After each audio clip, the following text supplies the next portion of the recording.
여러분 안녕하십니까, 박재용입니다. 진영을 넘지 않고 진영에 갇혀서 진행하는 본격 편파 방송 더 라커룸. 자, 매주 목요일은 진보 패널 두 분과 함께 진행하고 있죠. 오늘도 함께하는 두 분을 소개합니다. 먼저 박지훈 변호사님 어서 오십시오. 안녕하세요, 박지훈입니다. 예, 민주진영의 JYP 박진영 전 부원장님 어서 오세요. 네, 안녕하세요, 박진영입니다.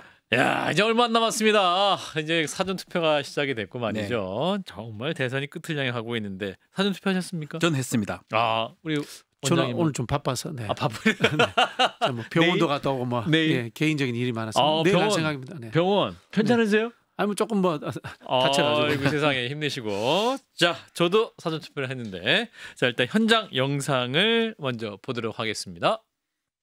내란 사태도 우리 국민들의 투표 참여만으로 이재명 후보 신촌에서 투표를 했죠. 이겨낼 수 있습니다. 제 딸하고 이제 같이 나와서 투표를 하니까 더 김문수 투표가 후보. 아주 행복하네요. 결과는 저는 잘 될 것이라고 확신하고 있습니다. 개양에서 했고요. 아, 이준석 후보죠? 네, 이준석 후보 멀리서 찍었군요. 동탄이죠, 화성. 예, 화성. 화성에서 오늘 투표를 했다고 하는데, 자, 일단 사전 투표 이 장소를 보면 뭐랄까 후보들 생각할 수 있을 것 같습니다. 권영국 후보 같은 경우는 이제 전남 여수에서 투표를 했다고 하는데 어떤 전략적인 판단이 있습니까? 그러니까 장소는 매우 중요합니다. 예. 아마 이재명 후보가 신촌으로 간다는 거는 젊은이들을 하고 하겠다, 사전투표는 뭐 그런 의미를 부여한 것 같고요. 이준석 후보는 자신의 정치적 고향이라 할 수 있죠. 예. 지역구 가서 한 거거든요. 아하. 다만 뭐 권영국 후보도 마찬가지고요. 전남 여수 노동자 뭐 그런 것들을 아마 했던 것 같은데, 문제는 저는 좀 김문수 후보라고 보거든요. 김문수 후보. 잘 모르겠어요. 남의 지역구 가가지고. 개양, 인천 개양에 왜 간 거예요? 그러니까 막 의미 부여하더라고. 여기 와서 이제 역전하겠다 뭐 이런 의미를 부여하는데, 예. 아, 저는 좀 이 선거가 이재명 선거라는 걸 또 보여주는 느낌이 들어서, 글쎄요, 이게 과연 차라리 김문수 후보랑 관계된 곳에 가는 게 낫지 않았을까. 원래 옛날 뭐 국회의원 지역은 관악 네, 뭐 이쪽으로 부천도 가든가. 있었잖아요. 그 등등의 곳에서 하는 게 오히려 인천 계양에 가서 좀 납득이, 저는 이 부분 조금 이해가 잘 안 됩니다. 박진영 원장님. 정치 도의에 조금 그렇죠. 정말 옛날 이야기 하나 해드릴까요? 이른바 이제 80년대, 예. 70년대, 예. 70년대도 이제 유신 시절이라든가 이럴 때는 제외하고요. 예. 야당 대표가 출마하는 지역에는 여당의 가장 약체 후보를 내거나 후보를 안 낸 적도 있습니다. 그만큼 이제 정치가 그 당시에 적절한 수준의 상생도 있었고 상호 배려도 있었고요. 그리고 당 대표급 정도 되면요, 네거티브 메시지를 안 냅니다. 그래서 네거티브 전담하는 부대변인이 있었습니다, 옛날에. 옛날에는 대변인들도 네거티브 이야기 잘 안 했습니다. 우리 이 유명한 이야기 내로남불, 그다음에 자의반 타의반, 예. 이런 거 옛날에 다 대변인들이 했던 거예요. 박상천 대변인, 박희태 대변인. 그때 만들어진 용어들이에요. 총체적 박상천, 총체적 난국 뭐 있지 않습니까? 맞아요. 그 박지원 의원이 옛날 대변인 할 때 사자성어하고 그다음에 이 예수님 말씀, 불교 말씀 이런 거 뽑아놓고 뽑아다가 쓰고 이렇게 했어요. 요즘처럼 저질 발언으로 상대를 조롱하고 비난하는 정치가 없었거든요. 맛깔스러웠어요, 그때도. 그때는 낭만이 있었습니다. 낭만이 있었죠. 네. 지금 낭만은 사라지고 말이죠. 네. 야, 참. 자, 그런데 원래 이 김문수 후보가 부정선거 의혹 많이 제기했었는데 이분이 선도 제대로 안 그었는데 본인이 또 사전 투표에 참여했단 말이죠. 그럼 이거 어떻게 이분의 마음을 해석해야 되는 거예요? 이 김문수 후보 그 캠프의 좀 상황이 조금 난감해 보입니다. 일부 부정선거 부분, 이 부분을 확실히 이제 선을 긋거나 하진 않은 상태에서 특히 부정선거가 일어나는 곳이 사전투표라고 본인들이 주장을 하는데, 네. 그러면서 사전투표는 또 하지 말라고 했다가 또 안 하려고 보니까 사전투표가 3일이 되는 거거든요. 사전투표 하루 이틀, 본투표까지 3일의 투표 기간 중에 3분의 2가 사전투표에 지금 걸려 있어요. 그런 걸 보니까 또 안 된다 싶으니까 사전투표를 또 가달라고 하고 가서 부정투표를 찾아내달라고 하고, 그러니까 메시지라든지 이게 캠페인 활동이 제대로 안 되고 있어요. 한 목소리로 나와야 되는데 또 본인은 또 사전투표하러 가버리고요. 이게 사실은 유권자들 입장에서 지지자 입장에서는 혼란스러울 것 같아요. 특히 오늘 대구 지역 사전 투표율이 매우 낮거든요. 예. 대구 지역은 뭐 보수색이 짙은 곳이기 때문에 그런 혼란함이 거기에 반영이 된 거라고 봐도 무방하거든요. 해야 되나 말아야 되냐? 저 사람 왜 하지? 본투표해야 되는 거 아니냐? 이런 여러 가지 생각들이 공존되는 네. 약간 이상한 투표 캠페인을 벌인 것 같아요. 사실은 그 선거 전략적으로도 한 당은 3번 투표라고 그러고 한 당은 한 번 투표라고 그러면 당연히 한 번 투표하는 게 질 수밖에 없으니까 그렇죠. 3번 투표하세요 이렇게 얘기할 수밖에 없는 거잖아요. 그렇죠. 사실은. 네. 그 사전 투표로 높아질 것 같아요. 일단은 이제 1번 지지자들이 예. 투표에 목말라 있어요. 1번 지지자들. 예, 투표를 통해서 이 내란을 빨리 심판해야 되겠다라는 그런 목마름이 사전 투표로 많이 나가신 것 같고요. 예. 그다음에 2번 지지자들도 과거처럼 사전 투표하지 말고 본 투표하세요. 이런 메시지가 없기 때문에 예. 웬만하면 이번에는 사전 투표하는 분들이 제법 있을 것 같다. 그래서 지난번보다는 저는 사전 투표율이 높을 것 같다라고 예측을 합니다. 예.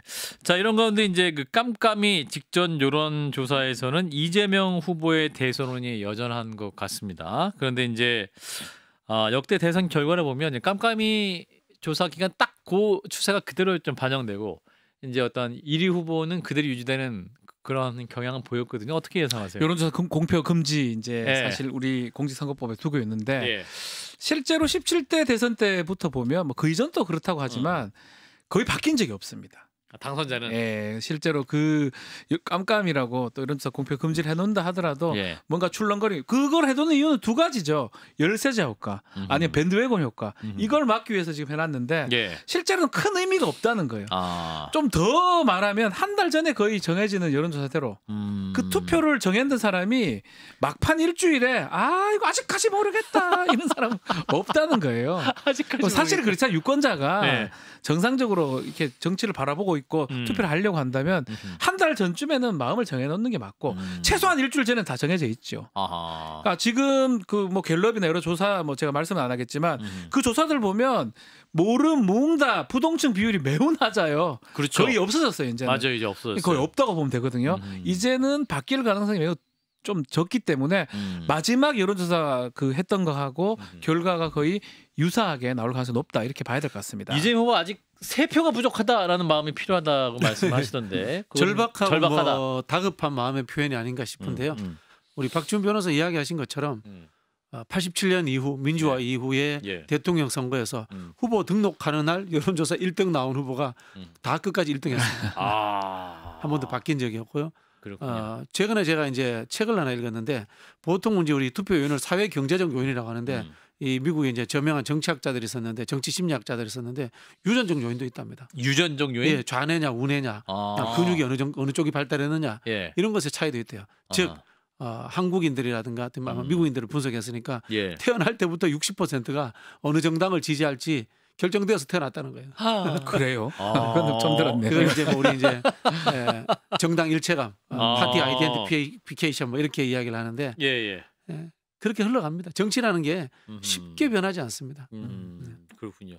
그러니까 오늘 이제 사전 투표를 보면 역대 대선 사전 투표에 비해서 최고치를 나오고 있거든요. 이런 흐름은 끝까지 계속 갈 수 있을 거예요. 이게 이제 사전 투표가 본 투표가 된 거라고 봐야 될 것 같아요. 사실 그렇죠. 네. 차이가 없어요, 사실은. 차이가 그렇죠. 없기도 하고 네. 어느 정도 편안함이나 뭐 편리함이 있어요. 필요한 시간에 필요한 그 근처 장소에 관외 선거에 가서 가능하거든요. 저도 뭐 오늘 하면서 줄을 서 보니까 매우 많은 사람들이 줄을 서 있긴 한데 맞아요. 아주 싱글벙글입니다. 약간 일하러 나왔다가 축제입니까? 축제의 느낌이 전 들더라고요. 그러니까 그런 상황이기 때문에 굳이 본투표까지 기다릴 필요는 사실 없다라고 판단하는 거고 제가 계속 얘기하지만 3일인 거예요. 3일. 1일, 2일, 3일 본투표자가 3일째고 그러네요. 그래서 계속적으로 사전투표가 높아지는 거는 어쩌면 당연한 현상입니다. 그 편리함을 알기 때문에 그러네. 유권자들이 하러 나오는 거죠. 그러니까 아마도 이번에 뭐 예측이긴 하지만 내일 지나보면 또 역대 최고의 사전투표율이 나올 겁니다. 뭐 이거는 뭐 그게 뭐 사람들이 막 사전투표 가는 게 아니고 편리함이 전이된 그렇게 알게 된 그런 거로 봐야 될 것 같아요. 그 세 번 나눠서 하는 건 좋은 것 같아요. 이제 모든 국민의 참여가 많을수록 좋은 거기 때문에. 좋죠. 자, 이런 가운데 윤석열 전 대통령 이분이 이제 동대문 극장에서 부정선거 관련 영화도 관람하신 분이고, 근데 그 영화 포스터 6월 3일 부정선거 확실한 그런 걸 또 있었던 그 영화를 본 분인데 투표는 또 하겠죠? 혼자 할까요, 이분은 아니면 같이 글쎄요. 나타날까요? 숨어서 해야 되지 않을까요? 숨어서 해야 된다. 언론의 추적을 피하고 선거에 영향, 국민의힘에게 나쁜 영향을 미치지 않으려면 숨어서 해야 되는데 그럴 분이 아니시죠. 이른바 우리 기자들이 대기하고 있다가 뻗치기 하고 있다가 따라가서 촬영하지 않을까 그런 생각이 듭니다. 참 안타깝습니다. 네. 그런 사실 맥락에 맞지 않는 영화를 홍보하면서 거기 가서 보고 있고 그렇죠. 그 팜플렛이 6월 3일 투표하지 말라라고 팜플렛 메시지를 던졌거든요. 또 그거를 김문수 후보는 끊지 못하고 어느 정도 동조하는 뭐 영화 볼 수 있지 않느냐 이렇게 얘기했던 사람도 많이 만나고 영화도 보면 좋은 거 아니냐. 결국은 이게 국민의힘한테 큰 영향을 미칠 거예요. 최소한 투표라는 거는 사실은 자기 진영이 최대한 많이 나오는 게 그 싸움이거든요. 그것 때문에 많이 줄어들어요. 뭐 안 줄어들 수도 있겠지만 사실 그 부분을 생각해 보면 윤석열이 밖에 이제 있음으로써 국민의힘이나 김문수 후보한테 미치는 영향은 매우 크지 않았나 끝까지 뭐 지금까지도 보일 거고요. 뭐 박진영 평론가님 말씀하셨지만 만약에 또 찍힌다 그러면 그것도 논란이 될 거예요. 투표하는 게? 투표하는 게 서초동 어디서 부정선거라며. 그럼 뭡니까? 그래 둘이 나와가지고 또 찍고 앉아 있으면. 그러니까 두 가지의 마음이 공존하는 거예요. 그러니까 뭐라고 그러겠어요. 뭐 하는 사람이냐고 그럴 거 아니에요. 자, 아무튼 또 내일까지 사전 투표고 6월 3일 본 투표까지 오늘 포함해서 3번의 기회가 있습니다. 꼭 투표를 해주시고 역대 최고라는 건 좀 기분 좋지 않습니까? 네, 우리 유권자 여러분, 또 우리 대한민국 민주주의 힘을 높은 투표율로 보여주시면 좋겠습니다. 자, 이런 가운데 또 이 전혀 예상치 못한 변수 아닌 변수가 등장을 했습니다. 3차 TV 토론, 정치 대개혁 그리고 개헌, 안보 분야 토론을 하는 세 번째 3차 토론이었는데 관련 주제가 이슈가 된 게 아니라 이준석 후보의 이 젓가락 발언이 나오면서 모든 뉴스를 다 덮고 있습니다. 오늘도 또 이준석 후보가 긴급 기자회견을 갖고 또 입장을 밝혔습니다. 내 질문에 어디에 혐오가 있냐? 후보 가족들 검증하는 것은 공적 책임이다. 당당하다. 물러서지 않겠다라는 입장을 밝혔는데 일단 오늘 이준석 후보의 목소리 듣고 이어가겠습니다. 문제를 제기한 저에게 혐오의 낙인을 찍으려는 집단 린치가 계속되고 있습니다. 제가 한 질문 가운데 어디에 혐오가 있습니까? 하지만 저는 굴복하지 않습니다. 진실을 덮으려는 시도에는 단호히 맞설 것이며 법적 책임도 함께 묻겠습니다. 허위 사실을 유포하거나 게시한 이들은 자진 삭제하고 공개 사과하십시오. 그러지 않으면 강력한 민형사상 대응에 나설 것입니다. 자, 이준석 후보가 사실은 어제 사과를 했었어요. 토론 그 다음 날 사과를 했었고 또 오늘도 사과를 하긴 했는데 사과한 이후에 또 절대 물러서지 않겠다고 했기 때문에 굴복하지 않는다. 뒤가 더 문제 같아요. 그죠? 사과를 당일 그 토론회 끝난 이후에 다음 날이죠. 아침에 방송에서도 얘기를 하고 그 직후에 또 심심한 사과라고 표현을 하다가 근데 그 심심한 사과 뒤에 하지만 이렇게 다른 또 얘기도 하고 있고 결국은 사과라고 표현은 하고 있지만 실제로 사과 내용은 없습니다. 그리고 지금 우리 여기 영상 봤지만 아직 모르는 것 같아요. 왜 해야 되는지. 혐오 표현이잖아요. 전체적으로 다 혐오 표현이에요. 그 질문을 왜 합니까? 그럼 우리가 여기서 지금 얘기하면 똑같은 거예요. 방송이잖아요. 그리고 전 국민이 지금 보고 있는 그 상황인데 왜 그 내용을 그대로 얘기를 합니까? 할 필요 없는 얘기를 한 거 그거를 지금 모르고 있는 것 같아요. 아직까지도. 그래서 그게 혐오 표현이라고 봐야 되는데 자꾸 그게 아니라고 하면서 결국은 사과를 한 게 아니에요. 잘못한 게 하나도 없다는 거잖아요. 굴복하지 않습니다. 그럼 그대로 계속 가는 거죠. 그러니까 이게 아마 그런 것 같아요. 투표 이제 던져졌고 여기서 본인 지지자도 있을 건데 여기 사과해 버리면 이도저도 안 된다고 판단을 한 것 같기도 하고요. 어쨌든 간에 더 수렁에 빠지는 모양새입니다. 제가 판단하는 데는. 자, 박진영 부원장님. 본인이 법적 책임을 지고 저는 국회의 윤리위원회를 통해서 제명될 것 같아요. 제명될 것 같으세요? 제명될 것 같아요. 국민의힘이 앞으로 오랫동안 애를 먹일 말썽거리기 변수 하나를 제거해 버리자라는 생각을 가질 것 같아요. 일단은 이준석 후보가 기존에 보였던 행태에 대해서 아마 국민의힘 의원들도 굉장히 질려 있을 거예요. 질려 있을 거고 보수 재편을 해야 되잖아요. 그런 과정에서 이준석처럼 맹목적 지지층을 가지고 혼란을 야기시킬 수 있는 사람이 없는 것이 낫다라는 판단을 할 겁니다. 예. 그래서 지금 국민의힘 지도부라든가 국민의힘 주요 정치인들이 내는 메시지가 그거 봐라, 그거 고소하다. 평소에 그 말 함부로 하더니 딱 걸렸네. 이런 분위기의 이야기들을 하고 있지 않습니까? 예. 저는 아마 법적 책임이라든가 윤리적 책임은 본인이 지게 될 것 같다라는 생각이 들고요. 이준석 후보는 한국 사회의 국가, 정치, 사회 공동체를 위해서 없어져야 될 사람이다라고 저도 생각합니다. 수많은 갈라치기와 혐오, 조롱 이런 것들로 우리들의 공동체를 진보 보수를 막론하고 훼손시켰습니다. 예.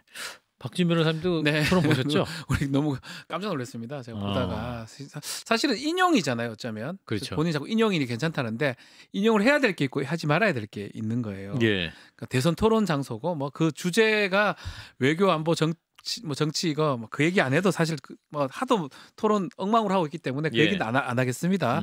그 엉망으로 하고 있는 주체들이 누구라고 또 얘기를 안 하겠지만 급기야는 이런 질문을 해가지고 뭐 이재명 후보가 한 것도 아니고 출처도 좀 명확치 않고 뭐 그 다음 날 얘기를 하고 있지만 예.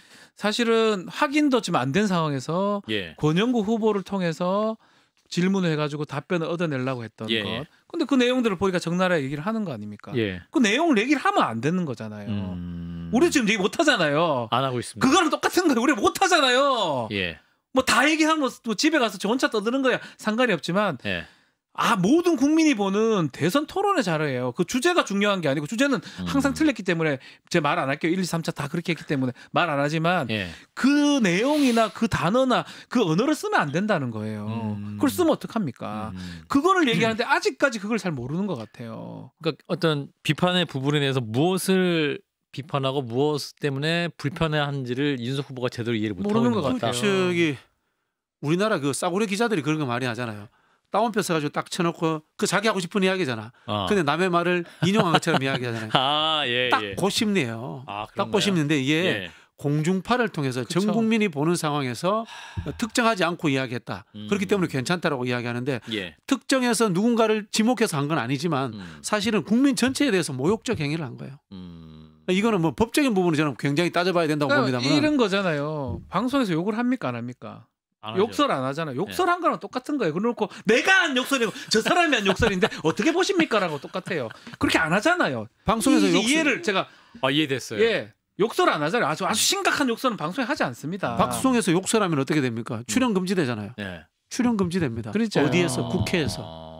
그게 저는 윤리적 제재를 일단 받을 거라고 봐요. 그러니까 욕설보다 더한 것을 지금 표현을 한 거예요. 내가 한 게 아니라는 거예요. 그 딴 사람이 한 건데 어떡하게 이거 하면 안 되는 거잖아요. 제가 그 말을 지금 하는 거거든요. 예. 그렇게 이해를 자꾸 못하면 어떡합니까? 그래요. 자, 그런데 오늘 국민의 입장 보면은 이제 이준석 후보를 초반에 비판을 하다가 이제 좀 뭔가 기류가 바뀐 게 함께 또 이재명 후보를 비판하는 그런 스탠스로 바뀐 것 같아요. 그래서 뭐랄까 이 국민의힘이 나중에 이준석 후보의 어떤 뭐 제명을 추진한다 할지라도 국민의힘이 과연 동조할 것이냐 그 부분인데. 국민의힘 꽃놀이표죠. 아 그런가요? 일단은 이걸로 그 이준석 후보한테 같은 이른바 합리적 보수라고 하는 사람들 이런 사람들 일부가 다시 돌아올 수도 있다라는 그런 희망이 있고요. 또 이준석을 매개로 해서 이재명을 공격할 수 있으니까 일석이조 꼭 먹고 알 먹고 뭐 그런 생각 할 겁니다. 그래서 이준석이 이야기했으니까 이재명은 답하라. 라고 요거 역시 또 다운표예요. 또 똑같죠. 또 다운표예요. 수법은. 그렇군요. 네. 그럼 이준석 후보는 다시 국민의 힘으로 돌아갈 수 있을 것이냐, 돌아갈 것이냐. 이제 못 이게 또 따라가죠. 애매하게 돼버렸어요. 안 받아요. 따라가죠. 국민의힘도 안 받아요. 단일화 가능성도 약간은 뭐 끝까지 있었긴 있었는데 이제는 이제 투표가 시작됐으니까 거의 이제 사라졌다고 보고 거의 또 많이 사라졌고. 이렇게 되면 사실은 이준석 후보가 돌아갈 곳은 없어진 것 같고요. 예. 국민의힘은 지금 하는 걸 봤을 때는 김문수 후보도 뭐 본인이 된다고 막 느낌 좋다고 이제 말씀하셨잖아요, 금방. 예. 느낌 좋은 거는 앞으로 당권 같은 거 강해야 되는 것 같아요. 그냥 놓을 것 같지가 않거든요. 저는 잘 될 거라 확신하고 있어요. 예, 그걸 당권으로 저는 해석이 돼요. 당권까지 쭉 보고 그렇다면 더더욱이나 이준석이 들어올 공간은 없습니다. 그래서 어디에 들어오냐? 들어올 데가 없어요. 개혁신당 자체도 뭐 이번에 선거 결과 투표율이 얼마 될지도 봐야 되겠지만 예. 그 10 미만이 된다 했을 때도 사실 그렇고 상당히 뭐 좀 어려운 상황에 빠지지 않을까. 결국은 그 발언으로 TV 토론 3차 토론했던 그 발언으로 큰 정치 인생의 변곡점이 되지 않을까. 그거 하는데 변곡점은 아닌데요. 저는 그 이후에 해명이나 태도가 변곡점이 자신의 정치 인생 변곡점이 되지 않을까. 저는 그렇게 예측을 해봅니다. 그렇군요. 그러면 후보 사퇴 가능성도 있어요? 할 사람이 아니죠. 아니죠. 네. 그 후보 사퇴 이야기하니까 이준석이 왜 할 사람이냐. 특징이 있어. 이 사람이 남한테 지고는 못 살아요. 종편이나 이런 데 저도 방송 토론을 같이 해봤거든요. 해보셨어요? 네, 해봤는데 그때 그냥 약간 예를 들자면 이런 거예요. 텐션이 올라갔겠는데. 텐션도 많이 올라가죠. 예를 들자면 이런 겁니다. 이번 사건으로 개혁신당에서 당원들이 많이 탈당하지 않습니까? 그렇죠. 이런 질문 하잖아요. 무슨 소리입니까? 입당 많이 합니다. 오늘 1000명 했다고 말했어요. 탈당에 대해서 이야기하지 않습니다. 입당합니다. 이런 이야기합니다. 1000명 입당. 아니 당신 발언 문제 있지 않습니까? 그렇게 하면 무슨 소리입니까? 돼지 발정제 발언도 있었는데요. 그렇게 얘기해요. 물론 돼지 발정제 발언도 사실관계가 확인되어야 됩니다만은 그런 식으로 해서 늘 미꾸라지처럼 빠져나가면서 절대 사과하지 않는 사람, 그리고 자신이 이겼다고 우기는 사람, 그리고 나는 좋은 대학 나왔고 미국 유학파이기 때문에 이재명 후보 같은 사람은 막대도 된다고 생각하는 사람, 이런 습성이 붙어 있는 거예요. 절대 남에게 지지 않기 때문에 절대 사과하지 않고 저는 이 논쟁을 이길 때까지 끌고 가려고 할 겁니다. 그렇죠. 그리고 본인이 이제 착각하는 부분이 지금 말씀을 좀 하셨는데 본인이 이제 프레임을 만드는 거예요. 이렇게 만들어서 요렇지 딱 들어오면 내가 맞지 넌 틀렸지라고 이제 이번에 아마 중간에 보셨겠지만 이재명 후보가 그 15조인가 뭐 얘기를 하면서 그 15조 얘기는 당신이 얘기한 거다. 나는 모른다라고 그렇게 빠져나가는 부분도 있고요. 그러니까 사실은 좀 격조 높은 토론을 한다 그러면 그 절대 불가능한 얘기인데 실제로 4명이 있고 또 치고 빠지고 시간 정해져 있고 이러니까 뭘 물어보면 다른 말을 동문서답을 하거나 대치기 물음을 하거나 지금 말한 것처럼 프레임을 바꿔버리는 질문을 하거나 그런 식으로 하는 거거든요. 이건 토론을 잘하는 게 아니고요. 말싸움을 잘하는 거예요. 그렇죠. 토론, 특히 이제 정치적 토론이라는 것은 상호 다른 점을 확인해 가지고 합의점을 찾아가서 국가라든가 우리 사회 공동체가 발전하도록 이바지하겠다는 거잖아요. 여기는 그냥 말싸움에서 이기고자 하는 사람인 거고요. 또 하나의 전략적 장깨도 숨어 있는데 빌런 대마왕 작전입니다. 빌런 대마왕. 이게 무슨 뜻인가 하면요. 어차피 이재명과 잘 싸우는 사람들, 그 이른바 황야의 7인들, 악당들을 모아놨단 말이에요. 그 중에 내가 대장이 돼야 내 쪽으로 표가 몰린다라는 생각을 하는 거예요. 근데 그게 이제 이른바 이제 남초 커뮤니티라든가 이런 데서 더 쏠림 현상을 만들어내겠다라는 하나의 취지일 수 있는데 본인의 지지층에 그런 사람들뿐만이 아니라 중도 리버럴 합리적인 분들도 있다라는 것, 그 극우에 지친 그걸 본인이 모르는 거예요. 그런 사람들이 이제 빠져나가는 거예요. 그게 맹점인 거예요. 이번에 이렇게 한 거는 전 준비했다고 봅니다. 2개를 준비한 것 같아요. 제 느낌이에요. 제 느낌이니까 코끼리 발언 약간 웃기면서 준비를 했던 것 같아요. 웃기지도 않았지만 야채 많이 샀다. 그 코끼리 발언 켰냐? 그건 아마 준비된 것 같고요. 두 번째로 한 게 이 젓가락 관련된 이 얘기인데 이거를 준비를 하고 했던 거는 뭐냐면 나만 이재명 후보를 깰 수 있다. 상대할 수 있다. 김우선 못한다. 요거를 보여주려고 했던 것 같아요. 근데 지금 좀 전에 말했잖아요. 이건 다 어디서 있었던 얘기냐 하면 본인이 주로 보고 있는 그 극우 커뮤니티 보수 커뮤니티라고 하지 뭐 팸코라고 하는 거기서 지금 돌아다니는 얘기들이거든요. 그 사람들을 얘기 듣고 지금 한 건데 제가 사실 그날 토론회 중에 봤어요. 이게 도대체 뭐냐 싶어서 보니까 제가 팸코가 뭔지를 몰라서 보니까 패밀리 코리아 뭐 이런 건 줄 알았는데 FM 뭐 이런 거 제가 몰랐어요. 진짜 몰랐어요. 그런 거 보지 않았기 때문에 찾아서 들어가 보니까 응원하는 사람이 꽤 많더라고요. 그럼요. 아주 잘한다라고 하고 여기에 이제 아주 자극을 받고 했던 것이 보이는데 문제는 그 중도 이 정도의 어떤 좀 극단적인 사람들 말고 그 사람들을 잃어버린 결과가 되는 거거든요. 그래서 사실은 뭐 10%까지 노렸다면 그거보다는 안 될 것 같아요. 근데 지금 이제 발언 때문에 그 말씀하신 그 커뮤니티에 있는 분들은 이제 이걸 얘기 많이 해요. 이제 이재명 후보 아들에게 이미 500만 원의 벌금이 확정됐다. 그러니까 이게 허위 사실이 아니다. 오히려 민주당이 허위 사실 공표 혐의로 고발을 했지만 오히려 민주당이 무고 혐의고 이준석 후보는 사실을 얘기했고 이미 법적으로 벌금 확정된 사실에 기반해서 얘기한 건데 왜 이준석을 비판하느냐? 그러니까 이거는 지난번에 다 얘기했던 거예요. 그리고 그 후에 이제 아마도 뭐 보수 매체에서 그 신문을 바로 내니까 같이 이제 합동적으로 이렇게 나오는 것 같은데 있고 나고 사실은 그 얘기했던 거 뭐 본인이 특정해서 얘기를 하든가 모르는 척하면서 얘기를 했고요. 사실은 다 얘기하기 좀 그렇지만 내용도 좀 달라요. 그러니까 처벌받은 것과 그건 다른 사람 다르고 더 자기도 잘 몰라요 지금 누군지도 이준석 후보도. 그런가요? 거기에다가 이제 아이디가 2개가 있는데 이 지금 글 썼던 아이디가 썼는 건지는 확인이 안 되고 있습니다. 그 내용들 확인이 안 되고 있기 첫 번째예요. 확인 안 되니까 이제 가세연이란 그 매체에서도 이것을 더 이상 얘기를 안 하고 있는 상황이고. 근데 더 문제는 그 글조차도 지금 이준석 후보가 얘기한 내용과 달라요. 제가 얘기를 못 하겠습니다. 알겠습니다. 하고 싶지만 안 된다고 이런 얘기는 내용도 달라요. 그러니까 여러 가지 문제가 있습니다. 예. 법적인 문제를 떠나서 1차적으로 국회에서의 정치인의 윤리라는 측면에서 분명히 단죄될 거라고 봐야 되나. 국민의힘이 쾌재 불렀을 겁니다. 그렇군요. 자, 그래서 이제 선거에 이제 어떤 영향을 미칠 것이냐. 이제 그 개혁신당이 2자릿수 여론조사 결과 나오는 흐름은 이제 마지막까지 나왔단 말이죠. 10일 나온 그런 조사도 있었기 때문에 일각에서는 이제 반토막 날 것이다. 뭐 떨어질 거라고 봐요. 아니다, 오히려 15%를 뚫을 수도 있다. 뭐 이렇게 말씀하는 분도 있고. 떨어집니다. 떨어집니까? 얼마나 떨어집니까? 한 자릿수? 두 자릿수 안 된다. 한 자릿수 나올 것 같아요. 두 자릿수 못 받을 것 같아요. 두 자릿수 못 나온다. 비슷한 사례가 있었는데 저하고 친분 관계에 있는 분이어서 내가 말을 못 하겠는데. 말해주세요. 민주당 전당대회 때. 민주당? 네, 정봉주 의원이 말했어요 지금. 마지막에 이제 반대층 끌어모으기 전략을 썼잖아요. 그 캠프에 누가 그런 주도를 했다고 하더라고요. 억지로 우겨서 본인은 하고 싶지 않았는데 그 극단적 반대층 끌어모으기 전략을 썼는데 생각해 보니까 극단적 반대층은 별로 안 되더래. 해보니까 이준석도 맞아. 원래 남초 커뮤니티 사람들이 이준석한테 다 와 있었어. 이미 와 있는데 와 있었고 플러스 알파로 제가 이야기했던 합리적 보수나 중도 보수 일부 와 있었는데 그 사람들이 국민의힘 실어서 와 있었던 거예요. 국민의힘이 이 내란 세력과 공범이다 이것 때문에 와 있었는데 그 사람들이 떨어져 나가는 효과를 저는 보여줄 것 같아요. 두 자리가 목표였습니다. 15까지 가면 좋지만 15는 이제 모든 선거 비용을 돌려받는 거고 10만 받아도 절반을 돌려받으니까요. 그걸 목표로 지금 캠페인 선거 캠페인에 좀 끼어들었는데 불가능해졌던 것 같아요. 그래요. 그러니까 그거는 마찬가지입니다. 그것을 통해서 이렇게 함으로써 더 많아지지 않습니다. 이런 지형을 보면 알잖아요. 보수든 뭐 중도든 뭐 진보 매체든 모두 이게 잘못했다고 해요. 그렇죠. 정말 대모로 시작하는 뭐 한 군데 빼고는요. 거긴 같이 막 보조를 맞춰서 뭘 하고 있던데 거긴 잘 모르겠습니다. 하여튼 몇 군데 빼고는 전 매체가 아니라고 하거든요. 그럼 뭘 의미하냐면 지금 지지했던 사람들 중에 떨어질 가능성이 높아지는 거예요. 정상적으로 판단하는 사람들은 이건 아니라고 보고 그렇다면 근데 또 이게 막 떨어질까? 그렇지 같지는 않아요. 저는 뭐 그냥 개인 예측이니까요.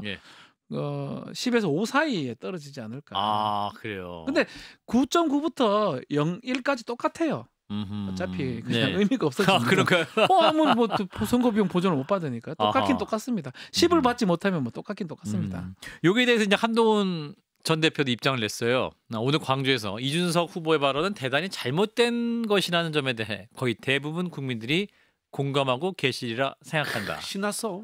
누가요? 한동훈 대표 신났죠. 잠재적 경쟁자 한 명이 자동방으로 나와서 스스로 아웃돼 버렸는데. 앞으로 토론하게 되면 이거 엄청나게 말씀하시겠네. 아니 토론할 일도 없을 것 같아요. 이제는 저는 이준석 그래요? 그 후보가 정치권에서 사라질 가능성 상당히 높다고 봐요. 박 변호사님. 그래서 좀 젊잖아요. 너무. 젊잖아요. 이거는 큽니다. 큰 거는 저는 공감을 하고요. 오랫동안 페널티를 받을 것 같아요. 그래서 사실은 방송도 말을 실수를 하면 오랫동안 복귀 못하지 않습니까? 그렇죠, 그렇긴 하죠. 그런 것처럼 자숙의 기간이 있긴 한데. 오랫동안 걸릴 것 같은 게 그게 저는 이제 영원히 못한다고 지금 박진영 평 자꾸 얘기하셔서 영원히 아니고 반영구적으로 못할 것 같아요. 반영구적으로. 언젠가는 오지 않겠습니까? 예. 아무튼 이 관련 발언 여파, 과연 유권자들이 어떻게 파급을 미쳤는지는 일주일 후면 금방 보면 알 수 있습니다. 이제 어떤 투표 결과로 나올 수 있을 것 같고 딱 하나만 여쭙고 마무리 그 다음 이슈로 갈 텐데 이 김문수 후보가 이제 어제 이준석 후보를 찾아갔어요. 근데 만남이 불발된 것으로 보이고 약속 없이 그것도 심야에 간 것을 두고 노력한 척 보이기 위한 것이 아니었냐. 캠페인도 이 캠프는 진짜 이상해요. 확인을 하고 하든지. 언론 보도가 그거에 문전박대 당했다고 해요. 문전박대 당하면 안 되는 거잖아요. 그러면 보도 안 되게 하든지 차라리 간 거를 보여주는 거잖아요. 과거에 그 노무현 전 대통령이 이제 정몽준 후보 집 앞에서 이렇게 약간 좀 삼고초려 몇 번 왔다 갔다 하고 약간 어떤 동정의 마음이 생길 수 있는 그런 것들. 그런 맥락에서 이거 보인 것 같고 되고 싶은 생각도 별로 없고 그래. 절실함도 별로 없어 보이고. 그래요? 사실은 궁극적 목표는 제가 좀 전에도 얘기를 했지만 이 선거에 있을 당권으로 보이거든요. 당권. 나는 이렇게 열심히 했는데 이준석 후보가 망쳐가지고 이 선거가 망쳐진 거다. 내가 이 중요하다라고 당권을 잡는 상황이고 이준석 후보가 들어올 공간도 없습니다. 오히려 좋지요. 이준석 있으면 경쟁도 할 수도 있는 여지가 있는데 예. 또 실제로 이준석 후보 측에서 얘기긴 하지만 단일화하면 당권 주기로 했다 이런 얘기도 보도된 바가 있지 않습니까? 친윤이 준다고 했다. 정확하게 확인된 바는 아니지만 예. 그런 걸 봤을 때는 당권 경쟁자인데 지금 제거되는 상황이니까요. 아하. 매우 좋죠. 이 김문수 후보 입장에서는 40%라는 숫자에 대해서 굉장히 집착할 겁니다. 이 어려운 상황에서도 40%를 넘었다. 그러면 이 김문수 효과가 있었어. 윤석열의 이 발목 잡는 걸 넘어섰다. 그러면은 자력으로 좌파 세력도 형성되고 내가 다음에 다시 한번 우리 당원들의 지지를 얻어서 당 대표가 된다거나 정치적 목숨을 연장할 수 있다. 이런 생각을 할 수 있을 거거든요. 예. 그래서 최대한 이 책임을 이준석에게도 돌리고 윤석열에게도 돌리고 나는 40%를 넘기 위해서 최대한 노력했다라는 그림을 만들어내고 있는 겁니다. 그렇군요. 자, 일단 내일 또 두 번째 사전 투표 날이 진행됩니다. 이제 대선의 시간이 빨리 진행되고 있는데요. 자, 이런 상황에서 보수 원팀 빅텐트에 합류한 분이 있습니다. 이낙연 새미래민주당 상임고문 그리고 한덕수 전 총리. 한덕수 전 총리 어디 가신지 모르겠는데 갑자기 나타나서 또 이제 돕기로 그러니까 잘 됐으면 좋겠다라는 바람을 했는데 관련 영상 일단 보고 이어가겠습니다.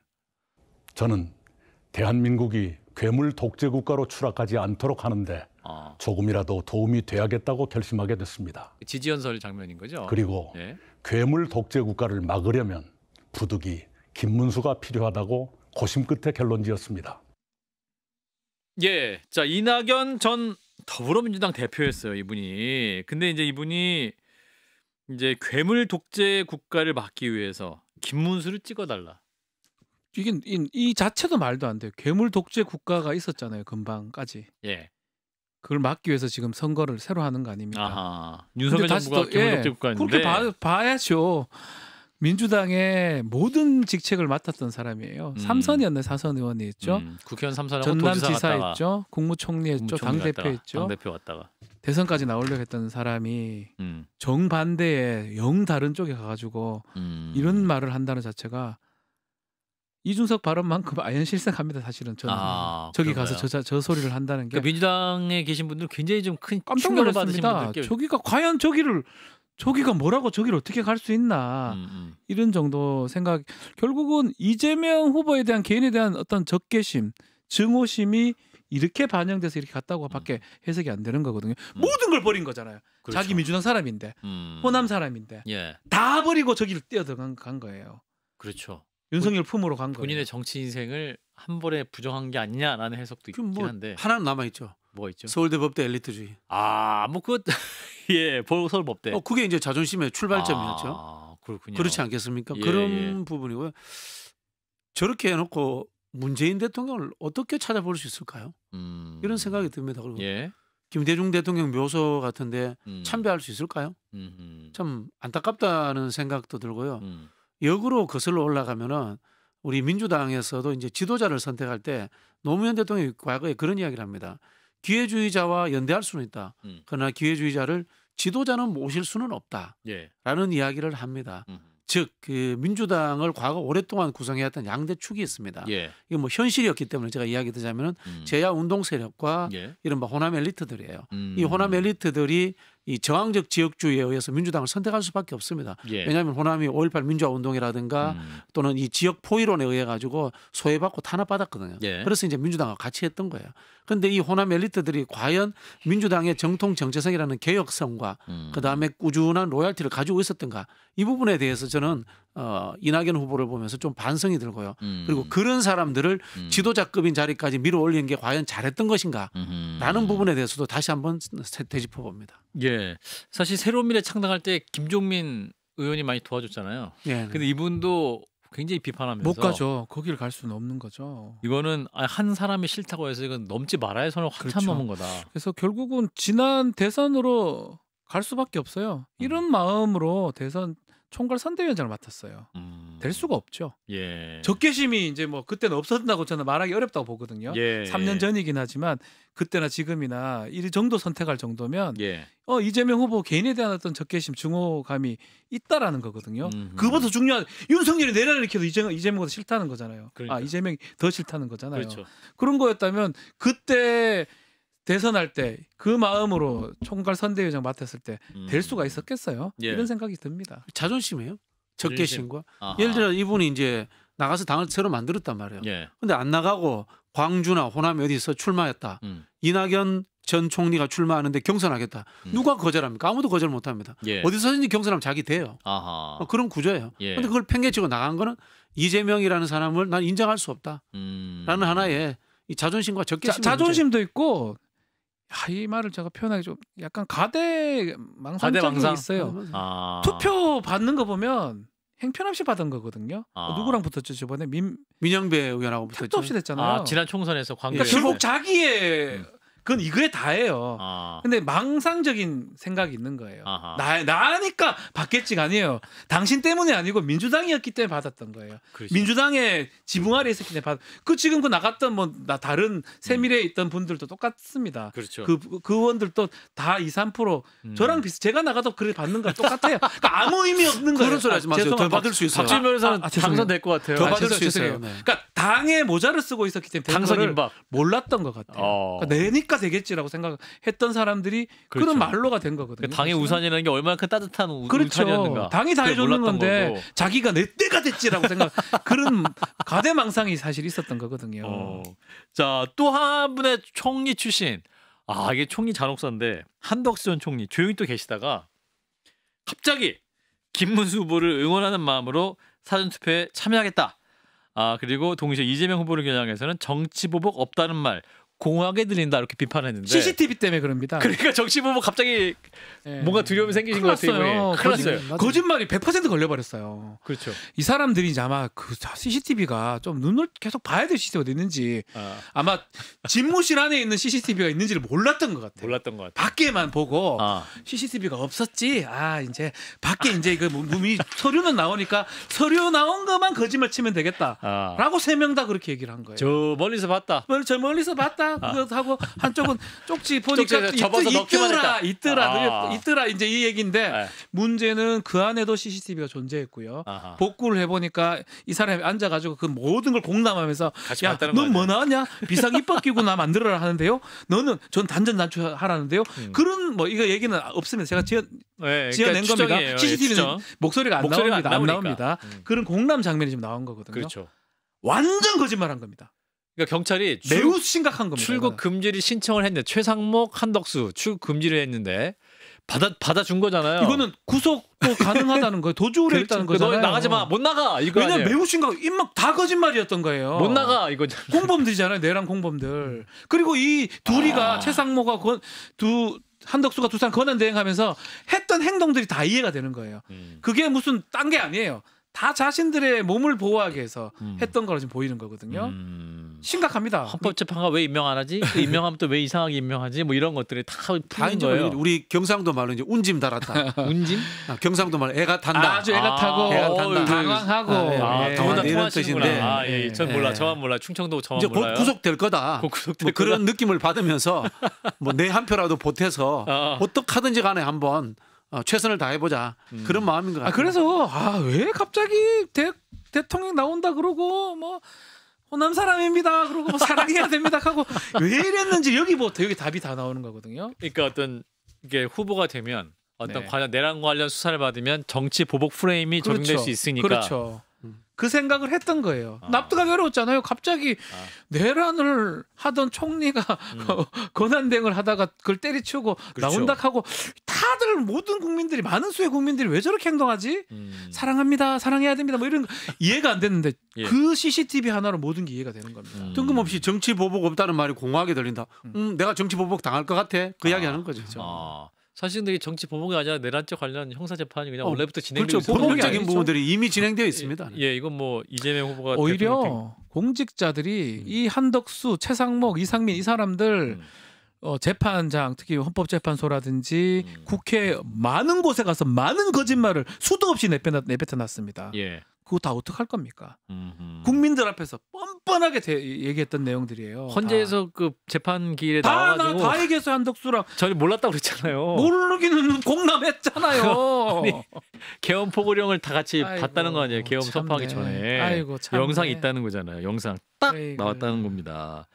자, 그래서 이제 이런 상황에서 국민의힘은 대선 이후에 어떻게 될 것이냐. 홍준표 전 대구시장이 이제 다 하와이 왔던 분들 다 돌아가니까 다시 또 열심히 SNS를 하기 시작했어요, 이분이. 그래서 누굴 탓하지 말고 다가올 아이스 에이지, 야 빙하기를 대비해라. 내 탓도 이준석이 탓도 하지 마라. 다 자업자득이다. 그리고 탄핵 때 박근혜 탄핵 때 용케 살아남았지만 이번에 살아남기 어려울 것이다. 빙하기가 길 것이다. 이렇게 이제 말씀하시는 거예요. 길 것이다. 안 되네. 그때 빙하기로 볼 수 있는 거잖아요. 빙하기죠. 탄핵 추울 거다. 실제로는 그러고 뭐 민주정부가 얼마 가겠다 뭐 그렇게 했던 사람도 있어요. 네, 오랫동안. 근데 그렇게 되지는 않았지만 네. 빙하기가 생각보다 짧았어요. 네. 근데 이번에 빙하기는 예상보다 길 것이다라고 하는 게 홍준표 전 시장의 감각. 오랫동안 정치했지 않습니까? 그때는 뭐 멀쩡한 장수들이 제법 있었어요. 지금 뭐 수준 이하의 조무래기들만 있으니까. 그때 그래도 약간 실력 있는 분들이 있었어요. 있었죠. 그때는 뭐 뚱땅뚱땅해서 설국열차 만들 수 있어요. 근데 지금 이 설국열차 만들 수준이 안 돼. 남아있는 사람들이. 여기서 또 설국열차를 생각하는 박진영 부원장님. 아니 이제 빙하기를 이겨내려면 설국열차가 있어야 되는데 그런 수준이 안 돼요. 지금 있는 사람들은 제가 봤을 때 당을 깨지도 못하고 당을 망하게도 못할 거예요. 그냥 그 동굴에 숨어서 괴사되는 거예요. 괴사되는 거. 괴사. 무서운 그런 말인데. 가능성이 많다고 봐요. 그러니까 이게 죽음을 얘기하는 것 같아요. 빙하기면 이제 공룡들이 이제 막 초식동물이 따뜻한 데 있다 날씨가 변하고 다 이제 딱 죽는 거잖아요. 그를 참고 숨고 견뎌내야 가지고 그 빙하기가 끝나야 되는데 안 끝나잖아요. 못 견딘다. 그러면 죽는 거예요. 없어지는 겁니다. 보수 재편의 길이 열릴 수도 있겠네요. 빙하기가 없어지고 빙하기에 생물이 존재가 없어지는 알겠습니다. 자, 마지막 하나. 김건희 씨 얘기 좀 해볼게요. 이제 김건희 씨에게 부정청탁을 했다는 통일교정 고위 간부가 부정청탁을 했다는 의혹을 이제 경찰이 수사를 하고 있죠. 검찰이. 근데 이제 샤넬백을 교환하러 갔던 김건희 씨의 비서 유모 씨뿐 아니라 유모 씨와 동행한 인물로까지로 수사를 확대하고 있고 또 이 비서들 집에서 샤넬 박스도 막 발견하게 되고 그 USB도 발견했다. 뭐 이런 얘기도 나오고 있잖아요. 수사는 할 필요 끝났어요. 끝났어요? 뭐 자꾸 장난칩니까? 이거는 그냥 언론 얘기고 사실은 1년병을 확인하면서 끝난 겁니다. 백. 이제 불러서 물으면 돼요. 그럼 모른다. 몰라. 기소. 모르구나. 기소. 납득이 안 되는 거잖아요. 본인이 설명을 해야 되거든요. 이자 뿌렸다고 자꾸 하는데 그걸 계속 이자 뿌립니까? 말이 됩니까? 전 선배님 뭐 이자 뿌렸다면서요. 잃어버렸다면서요. 사투리 쓰네요. 다 알아들어요. 그 말도 안 되는 얘기를 자꾸 하고 이거 더 이상 추궁할 필요도 없는 거고요. 다 확보가 됐어요. 1년분 확보되고 흐름 확보되고 빼박. 박스도 발견하고 다 했잖아요. 물건은 없죠. 좋은 물건 있으면 좋지만 뭐 그 있어 본들 아닙니다 할 건데 어차피 그렇다면 결국은 당사자를 불러가지고 이거 뭐냐고 설명을 하고 하면 돼요.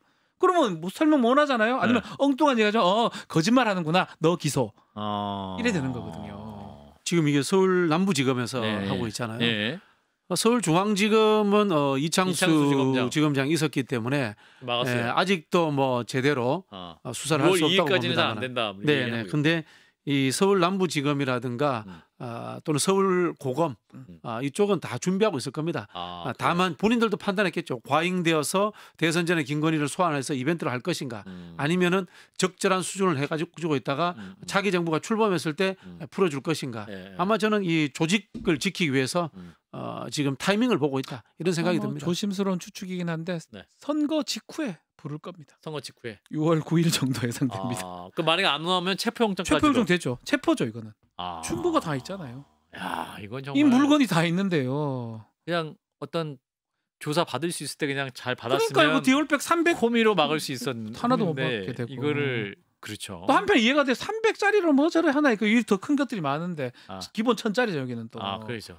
저도 명품 잘 모르지만 1000짜리도 받았는데 300 가지고 자꾸 뭐라니까 속상했을 것 같기도 하고 어쨌든 조사를 받아야죠. 글로벌 시대에 뭐 저기 페이스오프하고 도망갈 수도 없고 사실은 대통령이 해서는 안 될 사람이 대통령이 되고 부인으로서 그렇게 되다 보니까 불행한 거예요. 국민도 더 불행하게 그렇죠. 만들고.